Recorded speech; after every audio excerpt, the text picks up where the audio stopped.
bonsoir. Alors, c'est moi qui ai la charge et l'honneur de présenter Pierre de Charentenay, que nous recevons ce soir. Il a l'amabilité de nous consacrer une heure de son temps. Comme je l'ai dit, nous ne sommes pas la grande foule dont il a l'habitude, mais nous ne sommes pas à Marseille. Donc Pierre, vous êtes jésuite, vous avez soutenu une thèse de doctorat en sciences politiques à l'IEP de Paris, sur la Colombie entre 48 et 78. Puis vous avez enseigné à l'Institut catholique de Paris. Vous avez dirigé les Cahiers de l'action religieuse et sociale, une revue jésuite bien connue de ceux qui la connaissent. Présidé le Centre Sèvres entre 91 et 97.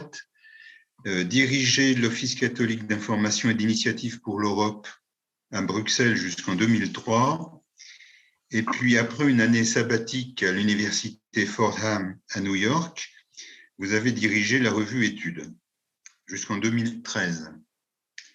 Puis, vous avez enseigné les sciences politiques aux Philippines pendant une année avant de revenir à Rome comme rédacteur de la revue Civita Catholica en 2014, puis enseignant à Boston College. Et vous êtes aujourd'hui, si la notice Wikipédia qui vous est consacrée est à jour, vous êtes membre de l'Institut catholique de la Méditerranée à Marseille. Votre parcours vous a donc conduit dans plusieurs pays, France, États-Unis, Philippines, etc. Et la première partie de votre livre, Tolérance zéro, est un panorama des abus sexuels dans les églises de divers pays. 3 questions qui reprennent les grandes parties de ce livre pourraient structurer la présentation de votre livre.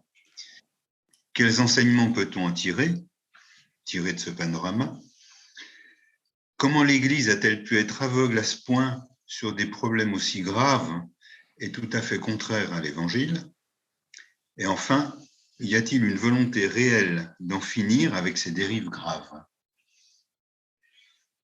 Voilà, après la présentation de votre livre, qui pourrait durer entre 30 et 40 minutes, nous accueillerons les questions de tous, oralement ou par écrit. Mais peut-être désirez-vous, avant de commencer votre présentation, corriger ou compléter ce que j'ai résumé de votre parcours. À vous, Pierre. Pas de correction. Disons que je suis à Marseille depuis 6 ans et que moi, je fais des tas de choses différentes, variées, et que je ne suis plus à l'Institut catholique de la Méditerranée parce que j'ai dépassé l'âge de la retraite pour les ecclésiastiques, donc ce qui n'est pas l'âge de la retraite civile.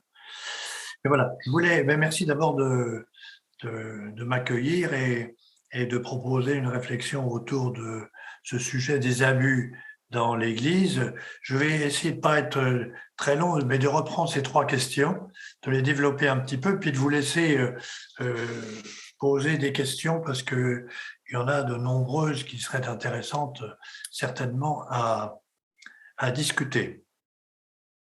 D'abord, donc, pour prendre ces 3 questions, quels enseignements tirer d'un panorama des abus sexuels dans les églises de divers pays? Alors, j'ai fait ça parce que il me semblait qu'il y avait des éléments de séquence qui se retrouvaient dans l'ensemble des différents pays. Une séquence qui est souvent la même, c'est d'abord une longue période de silence avec des victimes qui cherchent à se faire entendre de multiples manières et que l'Église ne veut pas entendre. Et puis, à un moment, il y a une référence à un média plus ou moins confidentiel ou alors la télévision carrément. Et cet événement médiatique va faire, j'allais dire, exploser la nouvelle dans un pays, parce que tout ça se situe beaucoup au niveau national. Donc, ça va faire exploser la nouvelle dans un pays.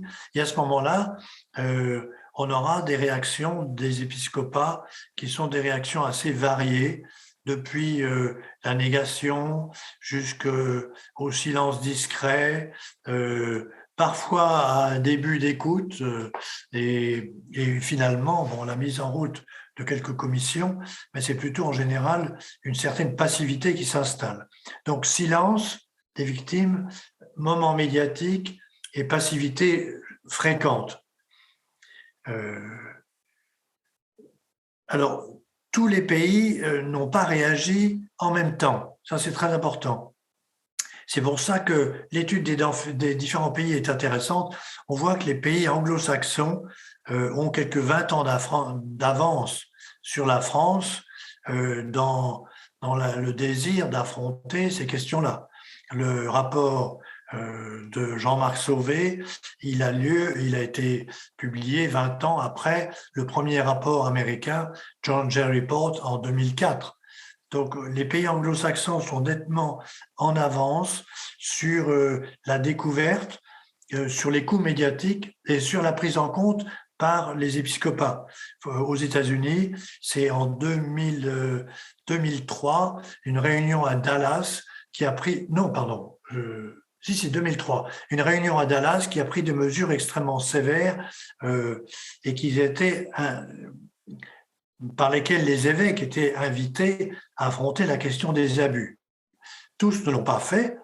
Certains évêques ont carrément dit qu'ils ne voudraient pas suivre ces injonctions, mais la réunion de Dallas avait montré dès le début des années 2000 qu'il fallait appliquer de manière obligatoire un certain nombre de mesures.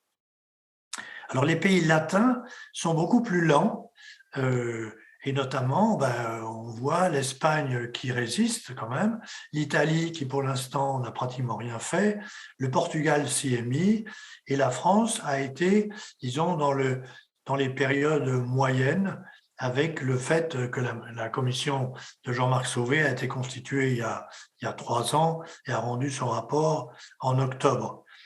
Alors à la question, Jean-Marc Sauvé, la question lui a été posée. Est-ce que vous estimez que la France n'est peut-être un peu en retard par rapport aux autres? Alors il a répondu finement, non, la France n'est pas vraiment en retard. La preuve, c'est qu'il y a beaucoup de pays qui sont beaucoup plus en retard qu'elle. Donc c'est une manière de dire qu'en fait la France se situe, j'allais dire, au milieu du peloton, et qu'il y a encore des pays comme la Pologne, comme l'Italie, qui résistent beaucoup et qui sont très loin d'avoir fait la lumière sur ces sujets. Donc les pays latins sont beaucoup plus lents. Moi, j'ai une interprétation, c'est que entre les anglo-saxons et les pays latins, il y a une interprétation de la loi qui est vraiment différente. Les pays anglo-saxons sont beaucoup plus stricts sur l'application de la loi, alors que les pays latins vont tenter de s'arranger, on va traiter ça en famille, comme disent les évêques, il ne faut pas mettre ça sur la place publique. Et puis, il y a une omerta qui se construit très facilement dans les pays latins, ce que dans les pays anglo-saxons, ce qui est plus difficile à faire. Donc, je pense que le rapport à la loi est très important pour pour expliquer comment est-ce qu'il y a une différence comme ça dans le traitement de ces questions des abus selon les cultures locales. Alors, on verra ce que l'Italie va faire. Je pense que ce sera... Bon, il y a certainement beaucoup de cas en Italie, comme dans nos autres pays européens, mais il y a un poids du religieux et le Vatican est en Italie aussi, donc tout ça pèse sur la liberté de l'Église italienne.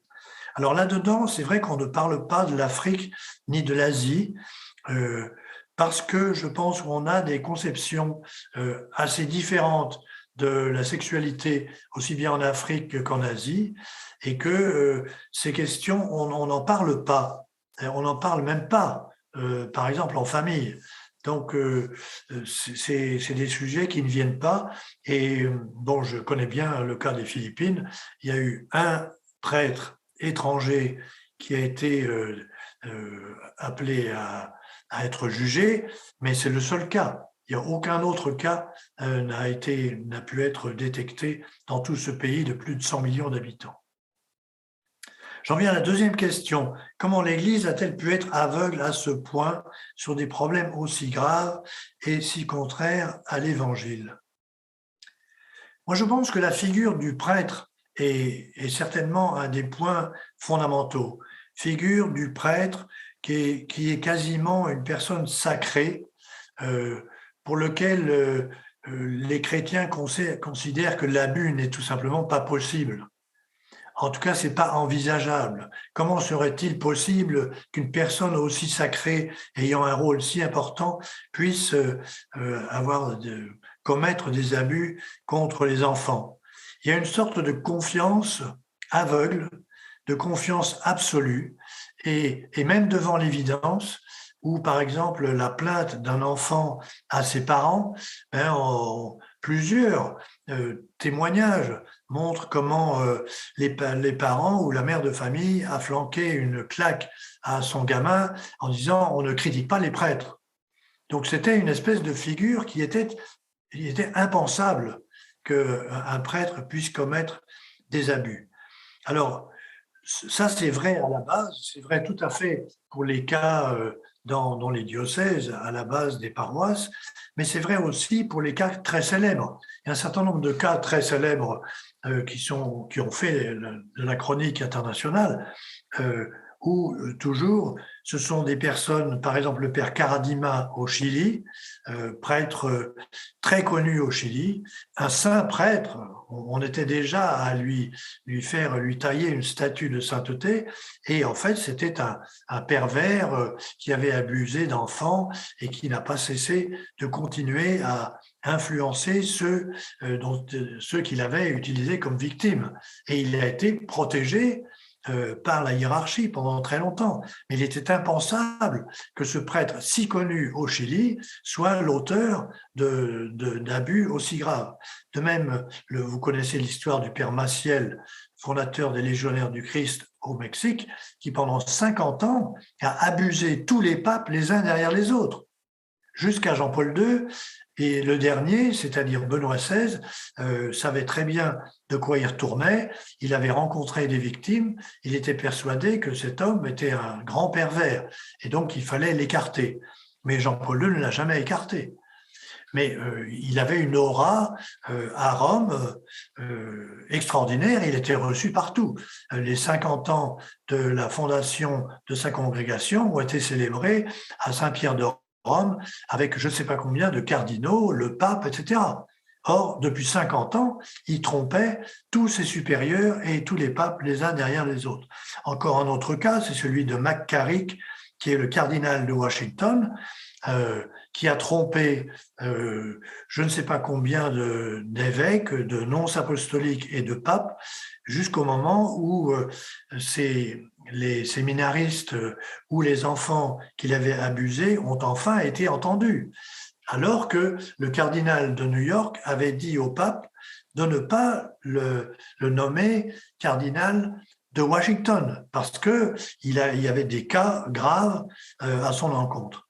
Et toujours l'argument, c'était regardez les fruits de l'action de ces hommes, la création des Légionnaires du Christ, pour les frères Philippe, Marie-Dominique Philippe et Thomas Philippe, la création des petits gris. On disait toujours, c'est pas possible que des gens qui aient eu une aura et des fruits tels par ce qu'ils avaient créé, ce n'est pas possible que ces hommes aient été les auteurs d'abus de ce type. Donc le succès qu'ils avaient rendait purement et simplement aveugle toutes les hiérarchies et toutes les recherches. Alors, ce qui est sûr, c'est que l'Église a longtemps minimisé tous ces faits, aussi par peur du scandale, puisque ils avaient peur que si on publiait cela, ça fasse un scandale énorme. Donc, cette confiance aveugle a guidé les églises pendant de très nombreuses années et a guidé les églises en travaillant, en orientant, en cultivant une culture du silence, une espèce de forme de discrétion qui mène justement à l'omerta complète. On disait qu'il ne fallait pas mettre ça sur la place publique, qu'il fallait éventuellement régler cela en famille. Par exemple, pendant longtemps, pendant une bonne dizaine d'années, dans les premiers cas des années 80 et 90 aux États-Unis, l'évêque confiait le prêtre en question à des psychiatres et le psychiatre, au bout de 2-3 ans, pour la majorité d'entre eux, disait que maintenant il était guéri et qu'il pouvait retourner dans le circuit des paroisses. Donc, on était dans une espèce de confiance aveugle dans la parole là, du psychiatre et de l'évêque qui prenait sur lui de remettre le prêtre dans le circuit paroissial. Et puis, il y a une sorte de crainte des lanceurs d'alerte. Les lanceurs d'alerte dans l'Église sont mal vus, sont très mal vus. Ce qui fait que beaucoup de lanceurs d'alerte potentiels évitent de parler. Parce que s'ils parlent et qu'ils sont par exemple prêtres, ils savent que leur carrière est fichue. Donc il y a une espèce d'ambiguïté sur celui ou ceux ou celles qui viendraient, disons, mettre un désordre dans l'organisation bien huilée de l'Église. À ce moment-là, il est marginalisé. Donc les lanceurs d'alerte évitent de parler parce qu'ils savent que leur futur est vraiment mise en question. Et puis, il faut dire qu'il y a eu tout simplement une faillite de la gouvernance, faillite générale de la gouvernance dans l'Église. Lors d'une soirée que nous avons eue à Marseille, le chancelier avait très très bien expliqué comment dans tous ces cas, les uns après les autres, le droit canonique, c'est-à-dire les règles de l'Église n'étaient pas appliquées, purement et simplement. On aurait appliqué les règles existantes dans le droit canonique, on n'aurait jamais eu l'ensemble de ces faits-là. Mais parce que ces règles étaient prises un peu à la légère, ou qu'on disait « Oh mais non, mais tel père, c'est pas possible, donc on ne va pas lui appliquer la règle ». Donc ça, c'est le début du dérapage et le début de l'aveuglement. Alors, j'en viens à la troisième question. Est-ce qu'il y a une volonté réelle d'en finir avec cette dérive? Alors, je crois que les médias ont été un aiguillon permanent et très efficace. Ça a permis, ça a obligé les évêques à bouger. Les épiscopats ont fait des promesses après chaque grand scandale. Certains épiscopats ont été assez lents à réagir, d'autres ont été plus actifs parce qu'ils avaient en permanence les médias derrière eux. C'était le cas, par exemple, des évêques américains qui étaient constamment surveillés dans ce qu'ils faisaient. Donc, il fallait qu'ils bougent. Voilà. En France, ça a été assez lent. Bien que les évêques aient été au courant depuis des années, ça a été relativement lent. Il a fallu attendre l'affaire Prénat à Lyon et les répercussions considérables médiatiques pour que la conférence épiscopale décide de la création de la commission indépendante de la SIAZ. Ce qui est intéressant là, c'est que on a vraiment une volonté de l'épiscopat français de trouver une procédure qui soit acceptée par les victimes et qui soit crédible, c'est-à-dire le principe d'une commission indépendante. Ça n'a pas toujours été le cas dans de nombreux pays. Par exemple, on a pu confier ces abus à d'autres commissions, parfois très proches de l'épiscopat, ce qui posait un problème de crédibilité, parfois confiés à des universitaires qui ne savaient pas forcément, qui ne connaissaient pas forcément le fonctionnement de l'Église et qui étaient comme commandités par l'épiscopat. Mais là, on avait une commission dont le président a été choisi par l'épiscopat, certes, mais qui avait une liberté complète pour constituer son équipe et pour prendre les moyens qu'il voudrait pour aboutir à un rapport sérieux et à des conclusions qui soient valables.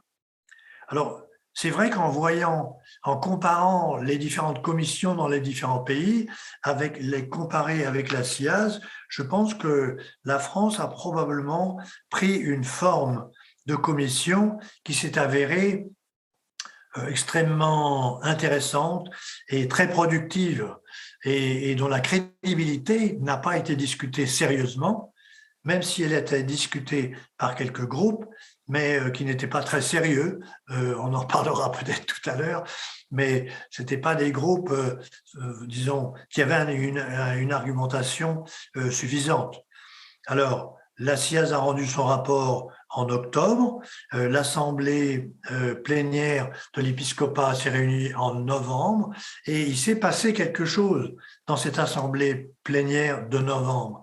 Il y a eu, je pense, une espèce d'effet d'interrogation spirituelle fondamentale des évêques, et ils sont revenus à la fin avec une ouverture très grande aux conclusions de la SIAZ, et avec des décisions assez fortes sur la création des organismes de compensation, des organismes d'enquête sur les différents cas qui peuvent se présenter et qui sont en ce moment au travail, avec aussi la création d'un certain nombre de groupes de travail que l'on peut suivre par Internet si on est intéressé à ces questions. Donc pour moi, la réaction a été vraiment positive, et je trouve que les effets, ben on va les voir, on va voir ce qu'il y a, mais les victimes ont été impressionnées elles-mêmes, et même parmi les victimes les plus critiques,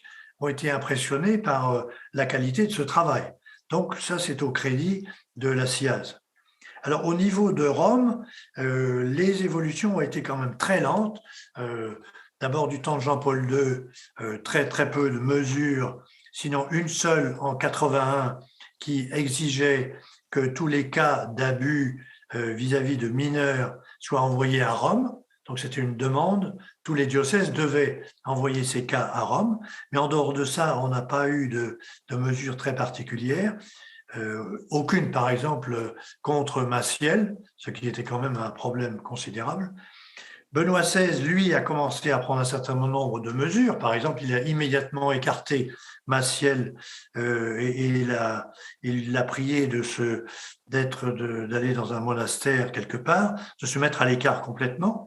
Et puis, pendant ses voyages, Benoît XVI n'a pas cessé de faire référence à la gravité du sujet des abus. Par exemple, dans ses voyages en Irlande, dans ses voyages en Australie, où il y a eu de très nombreux abus, il a été d'une grande clarté. Il a poussé les épiscopats à l'action.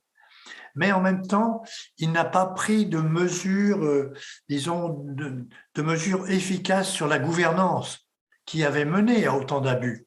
Donc ça, c'est peut-être la limite de Benoît XVI, qui en est resté au discours sans vraiment entraîner l'Église dans des mesures concernant la gouvernance.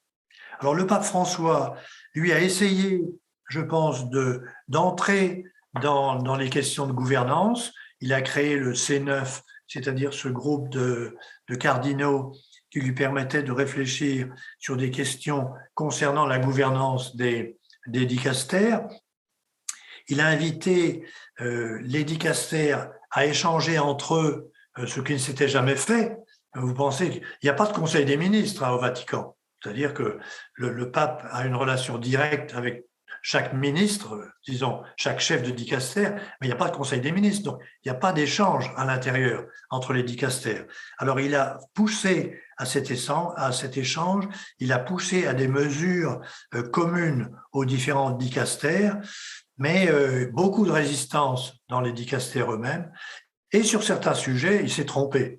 Par exemple, la question du Chili, il a d'abord défendu les évêques chiliens, et puis quelqu'un lui a dit quand même, c'est le cardinal de Boston, lui a dit attention, là il y a un cas très grave, il faut que vous y retourniez. Et alors il a convoqué tous les évêques chiliens et il a envoyé son enquêteur au Chili, qui a ramené un panorama tout à fait dramatique sur la situation chilienne. Donc, il a convoqué les évêques chiliens et leur a demandé leur démission. Mais il y avait de sa part une sorte d'hésitation. Et il y avait d'abord, c'est ça qui est le plus frappant, une sorte de lien personnel avec les évêques chiliens. Évidemment, il est argentin, donc c'est le pays à côté. Donc, ils s'entendent, ils se connaissent. Donc, il a fait... Il a eu la réaction un peu de tous les évêques, c'est de dire « je n'y crois pas, c'est pas possible ». Donc, il a fallu que quelqu'un lui dise « mais si, c'est possible » et il faut y regarder de plus près. À ce moment-là, il a regardé et donc il a convoqué les évêques chiliens. Donc voilà ces trois questions. je pense que ça fait déjà un bon ensemble. Je pense que c'est peut-être suffisant pour lancer un débat ou préciser l'une ou l'autre question à partir des thèmes déjà traités ou d'autres thèmes que vous verriez si vous le souhaitez. Je vous laisse la parole. Bernard, ça va? Très, très bien. Je vois que Jean-François a une question. Oui, merci. Si je peux prendre la parole. Oui, je voudrais qu'on revienne un instant sur la question des réactions exprimées par certains membres de l'Académie catholique qui ont critiqué assez vertement le rapport de la SIAZ et sur les conséquences que ça a pu avoir, semble-t-il, puisque on dit que c'est à cause de cela que Jean-Marc Sauvé n'a toujours pas été reçu par le pape. Alors, que penser de toute cette affaire?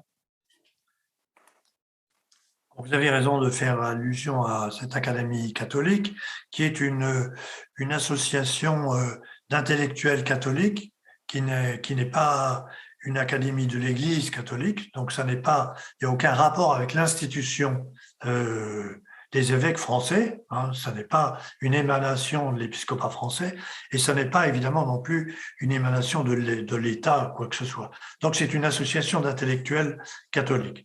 Alors, dans cette association, dont faisait partie Jean-Marc Sauvé, Moulin-Beaufort, Véronique Margron et tous ces gens-là en faisaient partie, dans cette association, 7 personnalités ont voulu regarder de plus près le rapport de la SIAZ. Ils ont d'abord tiqué sur les statistiques. C'était le premier problème qu'ils ont soulevé, en disant que ça n'était pas possible, que la méthode était mauvaise et que la SIAZ exagérait beaucoup les nombres. Alors, si vous connaissez la revue Études, vous pouvez aller voir dans un article de, je pense, le mois dernier, de Jérôme Vignon, qui est un statisticien de métier, qui a fait ça avec une autre personne très compétente, où il justifie la méthode.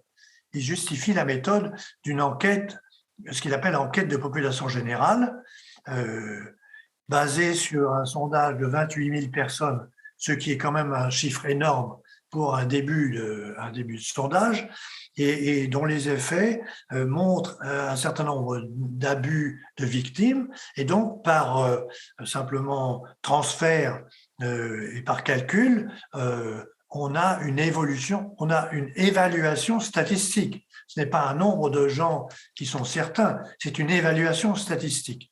Et l'évaluation statistique montre donc qu'on arrive, entre prêtres et laïcs, à plus de 300 000 victimes. Alors, je pense que l'étude chiffrée est justifiée. L'étude chiffrée de la SIAZ est parfaitement correcte. Et la démonstration dans la revue Études le montre.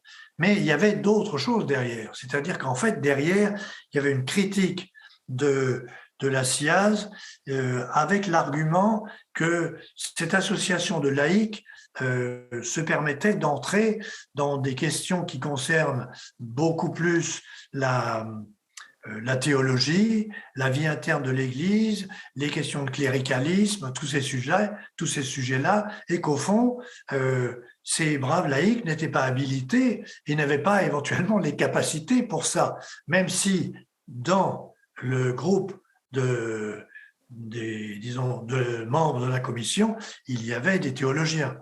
Mais il n'y avait pas de prêtres et il y avait des théologiens, mais pas, pas de prêtres, d'évêques qui soient patentés. Bon, donc, il y avait un soupçon sur la critique faite par la SIAZ.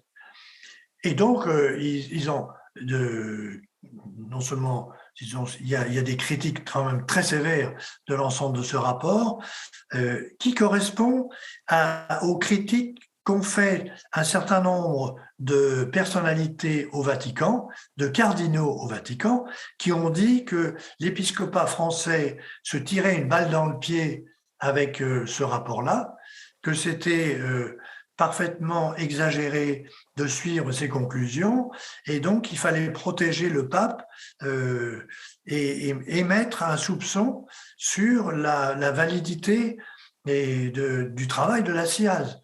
Donc, le pape n'a pas pris le rendez-vous qu'il avait pensé prendre.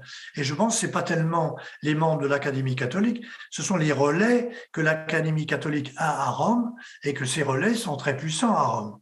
Donc, il faut se rendre compte que dans tout ce que le pape fait, il a toujours autour de lui des oppositions tout à fait considérables.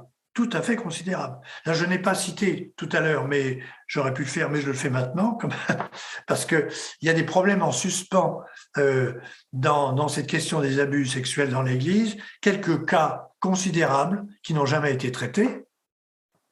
Le cas du cardinal Hermann Groher, qui est cardinal de Vienne, décédé il y a une dizaine d'années. Ce personnage a été prêtre, directeur d'un petit séminaire quand il avait 30 et 40 ans. Il aurait abusé, et on a toutes les preuves là-dessus, de centaines d'enfants pendant 15 ans. Bon. Il a néanmoins été nommé cardinal archevêque de Vienne par Jean-Paul II. Or, on n'a jamais obtenu qu'il y ait le moindre suivi d'une enquête sur lui parce que les enquêtes ont été bloquées à Rome. Bon, on sait probablement que c'est le cardinal Angelo Sodano qui les a bloqués, comme il a bloqué d'autres enquêtes sur Caradima ou sur Maciel. Angelo Sodano est un personnage qui a été secrétaire d'État du pape Jean-Paul II pendant 15 ans, donc le numéro 2 du Vatican pendant 15 ans, au moment où il y avait le développement considérable des révélations de ces abus sexuels. Donc, il porte une responsabilité sur les blocages de l'Église dans la poursuite de ces enquêtes. On peut citer aussi le cardinal Dziwisz, qui était le secrétaire particulier de Jean-Paul II pendant toute la période de Jean-Paul II à Rome et qui a été ensuite fait cardinal de Cracovie. Il savait beaucoup de choses, il était toujours avec Jean-Paul II. Alors, est-ce qu'il l'a bloqué? Est-ce qu'il a empêché des informations? On sait en tout cas qu'une des victimes de Caradima a rencontré à Rome 3 personnages en même temps, Jean-Paul II, Angelo Sodano et le cardinal Dziwisz, et que cette rencontre n'a servi à rien, c'est-à-dire qu'il n'y a eu aucun suivi. Donc il faut se rendre compte qu'il y a à Rome des personnages qui empêchent que se développe une vérité sur l'ensemble de ces sujets. Alors c'est peut-être très triste, mais c'est la réalité. Donc ces personnages ont de la même manière fait blocage à la rencontre de Jean-Paul II, du pape François avec Jean-Marc Sauvé. D'autres questions? Allons-y. Patrice. On voit bien à l'énoncé que cette crise est universelle dans l'Église. Est-ce que se dessinent des mesures correctives qui, de ce fait, doivent être prises au niveau de l'Église universelle et dépassent les compétences de chacune des conférences des évêques, bien que vous ayez mis en évidence qu'en Afrique et en Asie, il n'y avait pas la même perception des problèmes, ce qui pose peut-être d'ailleurs des difficultés dans le diagnostic universel et dans la nature des solutions. Alors, je crois que vous avez raison de dire qu'il y a effectivement un problème, universel. Comme mesure universelle que Rome peut prendre au-delà des appels à la rigueur que le pape François continue à faire, ce qu'il y a, c'est d'essayer de boulonner au mieux la gouvernance pour que les différents responsables locaux, les nonces apostoliques dans les différents pays, les évêques, mais aussi les vicaires généraux, les curés doyens, etc., pour que tout le monde applique ces règles du droit canon. Donc, c'est quand même la base essentielle. Il faudrait qu'il y ait des sortes de contrôle de l'application du droit canon. Il n'y a aucun contrôle. si quelqu'un, à la base, ne veut pas appliquer le droit canon, eh bien, il le fait jusqu'à temps que l'évêque lui dise que c'est le contraire qu'il faudrait faire. Mais il n'y a pas de police de l'Église par rapport au curé ou par rapport à des responsables intermédiaires. Il n'y a pas de police du Vatican qui circule dans les diocèses, sauf les nonces apostoliques. Les nonces apostoliques peuvent, comme délégués du Vatican dans chaque pays, avoir une espèce de rôle de police, entre guillemets, c'est-à-dire de surveillance de ce qui se passe, d'écoute éventuelle, etc. Mais on a vu combien beaucoup de nonces apostoliques ne faisaient pas ce travail. Par exemple, dans le cas du cardinal McCarrick, que faisait le nonce apostolique aux États-Unis? Ils ont laissé faire. Donc, il faut d'abord reprendre les règles abouties qui existent et qu'il faut, j'allais dire, appliquer de manière beaucoup plus sérieuse.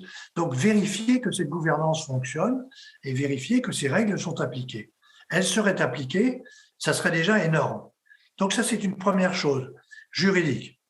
Je pense qu'il y a une deuxième chose que le pape est en train de faire avec ce qu'il appelle l'expérience synodale, c'est-à-dire le projet d'un synode sur la synodalité. Au fond, la synodalité, c'est l'inverse du cléricalisme. La synodalité, c'est la capacité de tous les baptisés, prêtres ou non prêtres, la capacité de tous les baptisés de parler, d'échanger, de se corriger mutuellement, etc. Donc, si la synodalité progresse, le cléricalisme va diminuer. Donc, c'est vraiment cette idée qu'un fonctionnement synodal, c'est le contraire du cléricalisme qui a produit tous ces effets-là. Mais ce fonctionnement synodal n'est pas forcément facile à appliquer localement. Par exemple, prenez en Afrique, l'image du prêtre en Afrique reste toujours l'image de celui qui est au-dessus d'une foule de chrétiens peu formés. C'est donc une aura très favorable à son égard. Un prêtre africain ou un prêtre philippin ne sera jamais mis en question par son peuple. C'est tout simplement impossible. Donc, il y a aussi un phénomène culturel là. Est-ce que ce principe de synodalité, cette culture synodale peut entrer dans des diocèses d'Afrique, d'Asie ou d'Amérique latine? Bon, elle a déjà du mal à entrer dans beaucoup de diocèses d'Europe. Donc, il faut se rendre compte qu'il y a là une espèce de changement culturel de fond qu'il faut essayer de faire et qui est très difficile à faire. Donc, vous voyez, il y a deux volets. Il y a un volet juridique qui est tout à fait capital et qui n'est pas facile à faire. Et puis, un volet culturel, je pense, par cette expérience synodale. Alors, moi, j'attends avec beaucoup d'intérêt le débat des évêques sur la synodalité qui aura lieu en octobre 2023, et puis le texte qui serait publié ensuite par le pape sur la synodalité. Parce que toute la dynamique de la synodalité, c'est de reprendre l'esprit du concile, l'esprit de la responsabilité des baptisés, pour en faire de nouveau une base du comportement de l'ensemble des baptisés, de l'ensemble de l'Église. Alors, je pense que ce document du pape après le synode sur la synodalité sera intéressant à observer. Le problème, c'est que ce sera en 2024, donc dans 2 ans. Alors, est-ce que le pape François sera toujours là dans 2 ans? Bon, il a tellement dit que son pontificat serait très court que ça fait maintenant plus de 9 ans. Donc, on peut espérer qu'il va durer encore 2 ans pour terminer justement la dynamique de la synodalité. Bernard, est-ce que tu me permets d'intervenir? Parce que je voudrais prolonger la remarque de Patrice, que je trouve que c'est un problème essentiel, la question de l'universalité. Parce qu'on voit bien, dans le cadre justement des réflexions qui sont faites au niveau des diocèses ou ailleurs pour la préparation du synode, il y a beaucoup d'idées qui impliqueraient en fait une modification du droit canon. Je pense à toutes les procédures de gouvernance au niveau local ou des choses comme ça, et qui sont exprimées très fréquemment. Et dans ces situations, on objecte à ceux qui avancent ces propositions que ce n'est pas le lieu d'en discuter localement, puisque ça concerne le droit canon, que le droit canon est universel. C'est donc uniquement à Rome qu'il pourrait discuter de ces questions. Et à Rome, pour les raisons que vous avez très bien expliquées, compte tenu de la situation en Afrique et en Asie, ça sera extrêmement difficile de faire ces changements. Donc, est-ce que vraiment on n'est pas dans une situation où, d'une certaine façon, le droit canon devrait être plus diversifié, moins universel, compte tenu justement des particularités locales, culturelles très grandes qui existent d'un pays à l'autre? Oui, ça c'est très vrai. Bon, je pense qu'il faut partir du fait qu'il faut un droit canon universel sur un certain nombre de sujets fondamentaux, ça c'est nécessaire, mais le droit canon pourrait ouvrir la porte à des législations continentales ou des législations d'un certain nombre de conférences épiscopales réunies. Par exemple, les évêques européens pourraient avoir un certain nombre de règles canoniques qui leur conviendraient. Les évêques latino-américains pourraient avoir des règles canoniques qui leur conviendraient. Donc, il y aurait une espèce de droit canon à deux étages, pourquoi pas, pourvu que le droit canon universel décrive les pouvoirs que pourraient avoir des conférences épiscopales régionales. Mais ça rentrerait dans le principe du droit canon universel en donnant l'autonomie à certaines conférences épiscopales régionales. Je pense que c'est un des désirs du pape François. Et quand il a fait le synode sur l'Amazonie, c'était bien dans cette idée-là. C'est-à-dire il y a une région particulière où il y a un nombre de diocèses important, mais il y a un contexte qui est le même, et donc on peut donner à ce contexte des règles particulières. Et les évêques d'Amazonie avaient demandé un certain nombre de règles particulières pour ce contexte de l'Amazonie. Et ils en ont obtenu certaines et d'autres ont été refusées. Mais on voit bien qu'il y a une certaine ouverture à la possibilité de variantes régionales par rapport à l'universalité du droit canon. Mais ça, c'est intéressant. Je trouve que c'est intéressant. Mais évidemment, ça va contre un certain nombre de gens qui ne veulent pas que ça bouge beaucoup et qui estiment qu'il est mieux que l'on ait un seul droit universel, etc. Et évidemment, ça ne peut pas marcher. Jean-Louis ?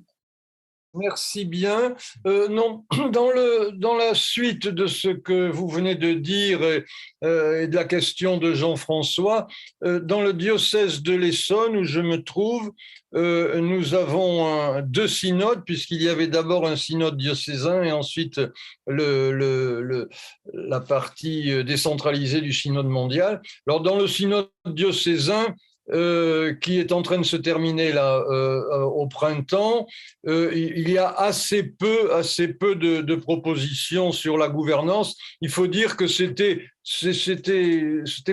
le thème c'était prendre soin. Ça faisait davantage une récollection qu'un synode, mais enfin bon, passons.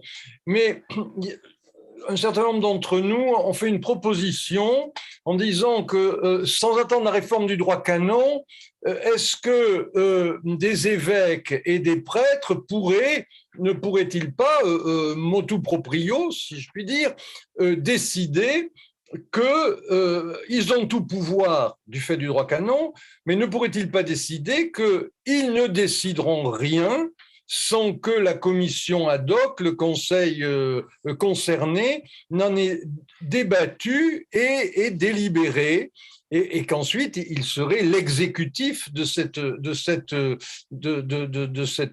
pour cette décision. Voilà.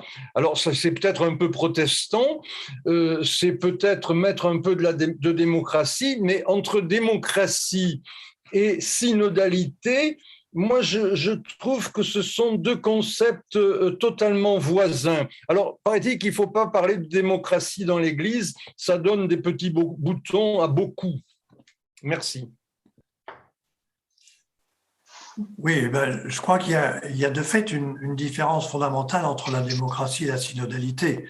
C'est-à-dire que la démocratie, c'est le résultat, c'est le débat, et le résultat du débat sans qu'il y ait aucun a priori sur le résultat. C'est-à-dire, dans une démocratie, on peut aboutir à tout et n'importe quoi, hein. Tandis que dans la synodalité, il y a une base, il y a un contenu a priori qui est l'évangile. Et dans la discussion, tout le monde se réfère à l'évangile. Disons qu'il y a un contenu. Alors que le contenu de la démocratie, on dit souvent que la démocratie est vide. Elle est vide, en effet. Le pouvoir démocratique est vide. Il est entre les mains de personne, sauf quand la majorité le prend. Mais rien ne dit que la démocratie va aller dans tel ou tel sens. On voit bien qu'elle va dans des sens extrêmement divers. Tandis que la synodalité, elle a un arrière-fond qui est l'évangile. Donc, il n'y a pas le vide de la démocratie. Donc, il faut que la synodalité continue à permettre à tous les baptisés de s'exprimer sur l'interprétation de l'évangile, qu'ils font de l'évangile. Et ensuite, lorsqu'il y a un synode diocésain, il reviendra à l'évêque de prendre ses décisions. Et l'évêque, vous savez, l'évêque a énormément de liberté dans son diocèse. C'est le chef absolu dans son diocèse. Certains évêques font d'ailleurs n'importe quoi. Bon, et souvent, les évêques, Rome ne leur dit rien. On a vu à Avignon un évêque amener des congrégations de l'extérieur, vider les caisses du diocèse sans aucun contrôle. La moitié des prêtres du conseil presbytéral démissionnent, personne ne dit rien. Bon, parce que Rome ne s'y intéresse pas. Donc, ça, c'est pour donner l'exemple, c'est le mauvais exemple, mais donner l'exemple du fait que des évêques ont en fait chez eux un énorme pouvoir. Donc, ils peuvent prendre des initiatives. S'ils veulent, ils peuvent prendre des initiatives avec la possibilité d'en débattre avec ces conseils épiscopal, conseil presbytéral, souvent un conseil de laïcs, mais pas toujours. Beaucoup d'évêques n'ont même pas un conseil de laïcs, ce qui serait normal selon le droit canon, mais ils l'ont pas. À partir de là, si tous ces conseils marchent bien, eh bien, l'évêque peut prendre des décisions qui intéresseront l'ensemble du diocèse. Le problème, c'est que beaucoup de ces conseils ne marchent pas, voire n'existent pas.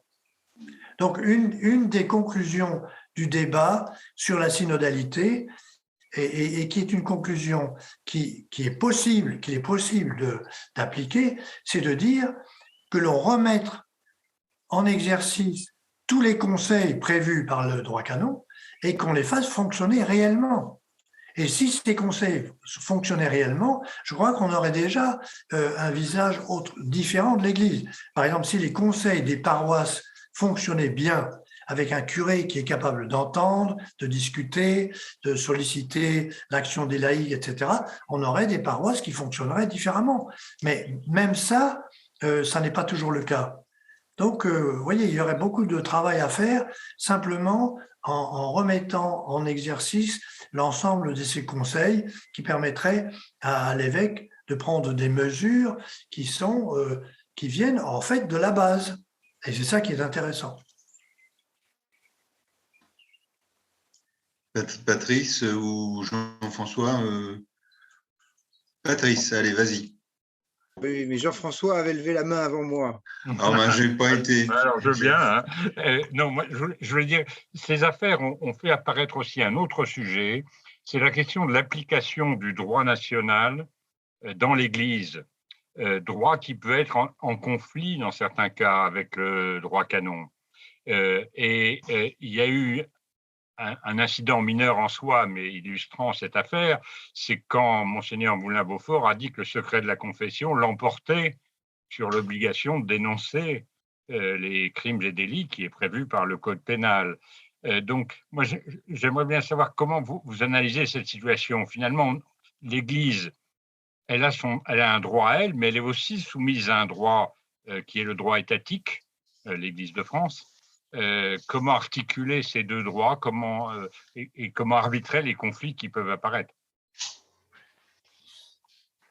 C'est vrai, en même temps, je pense que le nombre de cas sont quand même très d'accord. c'est extrêmement réduit d'incompatibilité entre le droit national et le droit de l'Église. Mais le droit national a toujours respecté la règle interne de l'Église. Par exemple, il y a des tas de sujets qui concernent la vie interne de l'Église. Par exemple, le fait que les femmes ne sont pas prêtres, c'est quand même une discrimination. Hein. Donc, on pourrait traîner l'Église devant les tribunaux en disant qu'il y a là une discrimination fondamentale et que donc une femme qui fait un procès à l'Église pourrait gagner. Alors, l'État n'aurait jamais accepté de ce genre de jugement, de procès, parce qu'il dit que c'est un règlement intérieur de l'Église et qu'il ne veut pas s'immiscer dans le règlement intérieur de l'Église. Et c'est la chose que Moulin-Beaufort aurait dû répondre. Il aurait dû dire « Le secret de la confession, c'est une tradition du règlement intérieur de l'Église. » Voilà. Et le ministre de l'Intérieur aurait répondu que l'État a toujours respecté le règlement intérieur de l'Église et qu'il ne va pas, à cette occasion, entrer dans la question du secret de la confession. Seulement, Moulin-Beaufort était trop vite et Darmanin a déchaîné, c'est-à-dire il a sorti l'arme massive en disant « Par ici, jeune homme, venez vous expliquer ». En fait, il n'y aurait pas dû y avoir ce conflit. Il aurait dû simplement dire « C'est un règlement intérieur de l'Église que vous avez toujours respecté et que vous continuerez à respecter. » Et par exemple, il y avait eu autrefois la question d'un sacristain qui s'était déclaré homosexuel et il a été viré par le curé. Bon. Selon la loi de l'État, c'était inacceptable. Bon. Mais ça a été pris comme étant, c'est une loi interne de l'Église et donc l'État n'intervient pas. De même, vous savez, les divorcés n'ont pas le droit d'enseigner, en principe, dans l'enseignement catholique. Maintenant, ça se fait. Mais souvent, il est arrivé que des professeurs de l'enseignement catholique ne soient pas divorcés, enfin, soit en ménage, je vais dire, habituel, et qu'au cours de leur enseignement dans l'enseignement catholique, ils divorcent. Eh bien, le directeur les chassait parce qu'ils étaient contre une loi interne de l'Église. Ça, c'est une discrimination flagrante, mais l'État n'intervient pas parce que c'est un règlement intérieur de l'Église. Vous me permettrez d'être un peu sceptique sur votre réponse. Depuis la loi d'août dernier sur le respect des principes de la République, qui s'impose à toutes les religions et qui s'imposera aux associations cultuelles, aux associations diocésaines catholiques. Et par cette loi, il y a une obligation de tous ces organismes, de toutes ces institutions, à respecter les principes de la République. Donc, ce que vous dites a toujours été vrai jusqu'à présent, mais je ne suis pas absolument sûr que ça le soit toujours à l'avenir. C'est très intéressant. C'est très intéressant. De fait, on va voir si l'État intervient dans les associations. Alors, les associations, c'est un peu différent, j'allais dire, du règlement vraiment intérieur, par exemple, au fonctionnement d'une paroisse. On est déjà dans une sorte de no man's land entre le public et le privé, l'associatif et le général derrière. Donc là, on va voir. Mais vous voyez bien que la limite de la règle que j'ai dictée va changer. C'est très probable. Mais je pense que là, Moulin-Beaufort, il a quand même raté l'occasion de la rappeler. Bon. Il a été un peu surpris parce que le journaliste était quand même très intrusif et très agressif et il a fini par céder. Et en fait, il n'a pas eu en tête cet argument du règlement intérieur. Alors, je veux bien poser ma question, mais je laisse volontiers la parole à une dame, parce que je ne voudrais pas qu'on nous accuse, nous les hommes, d'avoir monopolisé les questions. Donc, moi, je veux bien. Alors voilà. Catherine. Pour poursuivre un petit peu sur cette question précédente, j'aimerais avoir votre point de vue parce que j'ai assisté à une conférence de Joël Molinario, qui est donc théologien, il est directeur actuellement de l'ISPC. Et sur cette question posée à Moulin-Beaufort, etc., lui disait que il y a quand même un article dans le code pénal, je peux le citer si vous voulez, le 434.3, qui dit qu'en cas d'information, qui que ce soit, en cas d'information d'agression sur personnes vulnérables, ces agressions doivent être dénoncées, quel que soit le contexte. Et cet article du Code pénal va complètement dans le sens évangélique de protection des plus petits. Oui.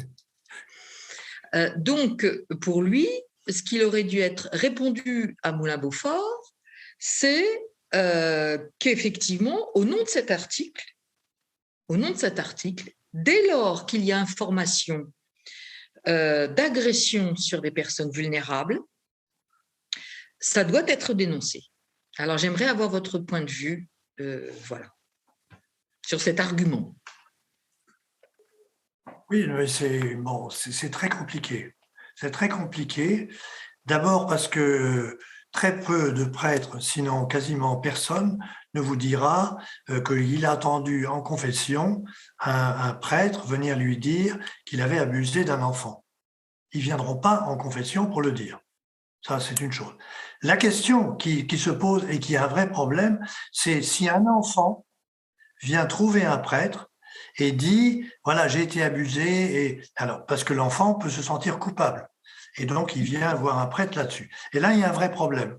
Voilà, c'est dans ce… Excusez-moi de vous couper, mais c'est dans ce cadre-là, effectivement. Alors, il y a un vrai problème. C'est-à-dire, là, il revient au prêtre, d'abord, d'expliquer à l'enfant qu'il n'est pas coupable, hein, ça c'est capital, et donc qu'il est victime, et qu'en tant que victime, il faut pouvoir entrer dans un processus de dénonciation, de clarification, etc. Alors, maintenant, que va faire le prêtre? Est-ce qu'il va supposer que l'enfant dit « Ah, mais je ne veux pas qu'on en parle, ma famille ne veut pas, vous allez tout casser ». C'est quand même très compliqué, parce que le prêtre peut essayer de convaincre l'enfant d'en parler dans sa famille. S'il résiste absolument, qu'est-ce qu'on fait? Alors, qu'il aille voir la police sans l'accord de ses parents. Vraiment, là, on est dans… Alors, ce qui est possible, c'est que le prêtre, lui, fasse la démarche d'aller voir les parents, d'aller voir la police. Peut-il faire la démarche contre l'avis de l'enfant? Si l'enfant lui dit « Ah, il n'en est pas question, je ne peux pas », il est dans une situation très compliquée. Mais oui, bien sûr, mais est-ce que le rôle du prêtre, là, ne serait pas d'abord d'accompagner cet enfant? Ah, mais bien entendu. Parce qu'au départ, l'enfant va résister, bien sûr. C'est la première réaction souvent que les enquêtes de police disent. Hein, l'enfant résiste, bien sûr, il se défend. Il met en place d'abord un mécanisme de défense. Mais est-ce que le rôle du prêtre ne serait pas d'accompagner cet enfant justement pour dépasser ces mécanismes de défense et qu'il puisse faire vérité, parce que c'est qu'avec la vérité qu'il pourra se libérer? Je pense que vous avez tout à fait raison. Tout à fait raison, compte tenu que ce sera un processus qui sera peut-être long et difficile. Long pour le prêtre. Il faudra d'abord qu'il sorte du confessionnal, qu'il dise à l'enfant parlons un peu plus de cela. Peut-être est-ce qu'on peut se revoir dans une semaine, disons, pas tout de suite attirer l'attention des pouvoirs ou des parents, mais vous avez raison, de commencer un vrai processus de dialogue pour que l'enfant puisse lui-même entrer dans ce processus de vérité. Bien sûr. Mais c'est vrai dans le fond, c'est tout à fait vrai. Si on le laisse seul à lui-même, l'enfant, c'est insurmontable. Surtout si le prêtre a reçu cette confidence de l'enfant, ça veut dire que l'enfant a envie d'en sortir. Mais oui. Ce qui est déjà un pas tout à fait considérable. Mais oui. Donc, le prêtre peut profiter de cette occasion pour dire, bon, on va essayer de continuer lentement, sans se précipiter, pour avancer vers un peu plus de vérité. Mais ce que j'espère, c'est que le prêtre qui entend ça pourra entrer dans ce processus. Et bien voilà. Moi, je pratique beaucoup la confession depuis que je suis à Marseille. J'entends de tout, de tout. Et alors, le prêtre doit être capable de s'adapter à toutes les personnes en permanence, et c'est un exercice mental qui est extrêmement difficile, et il faut souhaiter que le prêtre, à ce moment-là, soit vraiment disponible pour entrer dans le processus que vous souhaitez, qui est le seul, à mon avis, c'est vrai, et qui est le seul. Évidemment. Enfin, à mon avis, oui, bien sûr. Je vous remercie. Je vous en prie, merci.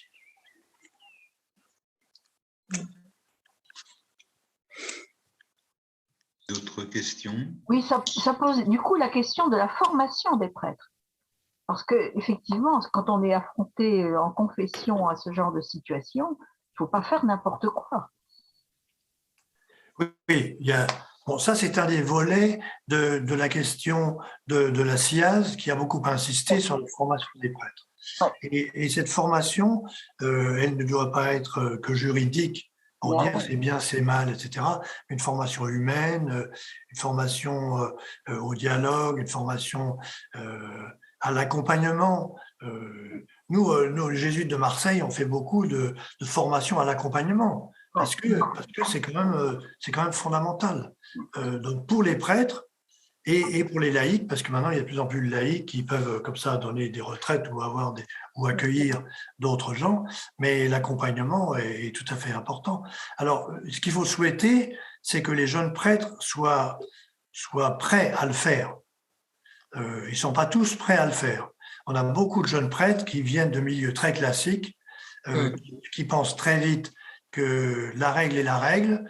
Moi, j'ai reçu, je vais à l'église Saint-Féréol, qui est l'église du Vieux-Port. Je reçois des gens à ce moment-là. J'ai reçu une jeune femme qui venait d'une autre église où elle avait été démolie par le prêtre. Il avait vraiment traité de manière purement juridique, en la condamnant, etc. Bon, mais ça, c'est pas acceptable. Mais voilà, c'est encore comme ça dans certaines paroisses et de la part de certains prêtres. Et là-dedans, dans le confessionnal, il n'y a aucune relecture. Il n'y a pas de superviseur.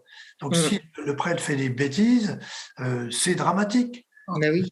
C'est des choses qui restent profondément. Parce que la personne qui vient se confesser, elle vient vraiment, c'est elle-même fondamentalement, en toute confiance. Et donc, si elle est ainsi cassée par des raisonnements juridiques ou des interdictions, ça ne va pas du tout. Mais là, il y a beaucoup à faire dans la formation, vous avez raison. Moi, ce que je pense en vieille 68arde, et en revenant à ce qui avait été évoqué dans les exigences, c'est que personnellement, je pense qu'on ne peut s'occuper des autres que si déjà on est au clair avec soi-même. Et donc, je pense qu'un travail de type en gros, psychanalytique, devrait être exigé. Ben, je pense que pour toutes les personnes qui accompagnent, d'autres personnes doivent faire ce travail sur elles-mêmes. Absolument. Sinon elles projettent, etc. Donc, ils font n'importe quoi. Ouais. Oui. Mais alors ça, elle est jusque-là, on n'entend pas beaucoup. Hein. Mais c'est un travail énorme qu'il faut faire. Hein, qu'il faut faire. Tu vois, nous, on a des interventions au séminaire d'Aix-en-Provence, qui est le séminaire interdiocésain, pour les séminaristes sur ce sujet. Alors, l'accueil est divers. C'est ça qu'on oui, mais on ne devrait pas les ordonner s'ils ne consentent pas à ce type de formation. Je pense qu'aujourd'hui, c'est plus pensable. La bonne volonté ne suffit pas. Alors, ça, c'est une bonne remarque. C'est-à-dire, qui prend la décision de l'ordination? Il y a des conseils du séminaire, il y a des avis extérieurs, et quelquefois, l'évêque ordonne, même si le conseil du séminaire lui demande de ne pas ordonner. Donc, voilà. Alors, on se retrouve avec des gens qui ont un pouvoir énorme et qui n'en ont pas les capacités correspondantes. En même temps, il y a des gens très bien, hein, donc il ne faut pas non plus tout critiquer. Patrice n'avait pas gardé une petite question? Oui, mais je vois qu'il est déjà 8h07 et on a une règle qui est de faire… Oui, mais vas-y quand même, vas-y. Non, rapidement, c'est plus une remarque, parce que dans vos réponses, je suis un peu dubitatif dans la mesure où vous nous répondez toujours, finalement, si on appliquait les règles actuelles, on serait dans le bon chemin. Et il y a une deuxième partie, oui, mais on peut éventuellement. Mais je suis un peu inquiet de cette première réponse, premier type de réponse que vous faites, un peu, que vous avez fait plusieurs fois dans la soirée, qui semble dire que finalement, l'application des bonnes règles nous permettrait de bien fonctionner. Moi, j'ai le sentiment, et je crois qu'ici, dans cette assemblée, on le partage, c'est que la crise est plus grave, qu'elle est gravissime, et qu'elle appelle des réponses qui sont plus, enfin, qui vont au-delà de la bonne application des textes actuels. Ben, je crois que c'est vrai. C'est pour ça que j'ai insisté après sur la culture synodale, parce que je crois qu'un des gros problèmes, c'est le cléricalisme, c'est l'emprise spirituelle de certains sur d'autres, tout un ensemble de fonctionnements qui mènent aux abus par le simple, pas simplement parce qu'ils sont pratiqués par les gens. Bon, et que ça, il faut le changer. Donc il y a un changement de culture qui est capital là aussi. Mais enfin, je vois bien tout l'intérêt de la démarche synodale, mais je partage maintenant mon temps entre la province et Paris, et je vois le peu d'impact de la démarche synodale, par exemple en Bretagne, où il n'y a pas finalement d'impulsion véritablement donnée par les évêques pour alimenter, susciter la participation à la phase actuelle de la démarche synodale. Donc, je pense qu'elle est utile, voire indispensable, très importante, mais s'il n'y a pas d'autres types d'intervention, alors je n'ai pas les solutions naturellement, hein, on risque de tourner un peu en rond. C'est ma crainte. Oui, oui, mais je crois que c'est une vraie question, hein. Moi aussi, je circule pas mal et dans bien des endroits, il y a pas grand-chose qui se passe. Mais moi, je crois beaucoup à l'importance d'un texte final sur la synodalité par le pape, qui aura le même effet que les textes du Concile. Alors, c'est-à-dire à la fois un effet très positif et aussi peut-être pas d'effet du tout. C'est-à-dire, ça dépend de la manière dont les gens acceptent d'entrer dans une démarche ou pas. Ceux qui sont entrés dans la démarche du Concile, ils avaient une bonne matière, ils avaient quantité de choses, et ça a pu les nourrir pendant des années. Je pense que la démarche synodale, à partir d'un texte comme celui-là, pourra alimenter justement une certaine démarche, un certain comportement. Mais il faudra que l'ensemble des baptisés s'en emparent. C'est ça le problème. C'est-à-dire que finalement, c'est savoir comment les baptisés s'emparent de ce qui est proposé. La majorité. Moi, je fais des groupes de travail ici sur des différents sujets. Je suis un peu atterré de la manière dont les laïcs n'ont pas lu Vatican II, ne connaissent pas grand-chose à la théologie et tout ça. Ce qui fait que, de fait, rien ne se passe. Alors, c'est pour ça que l'étude de ces textes est tout à fait importante pour redynamiser une recherche, un comportement, de nouvelles manières de faire, etc. Voilà. Ce qui n'empêche pas l'importance de l'application de la règle. J'y reviens.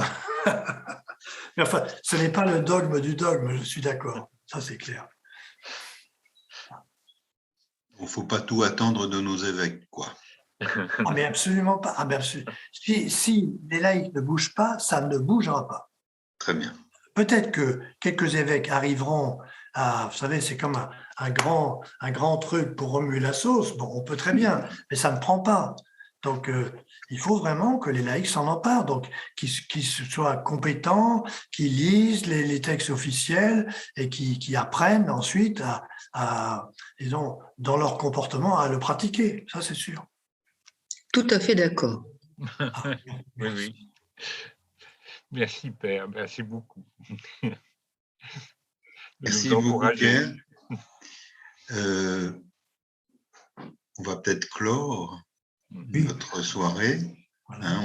On a dépassé de 12 minutes, ce qui est... Merci. Merci beaucoup. Puis merci à tous et à vos questions. Et maintenant, au travail. Voilà. Merci beaucoup.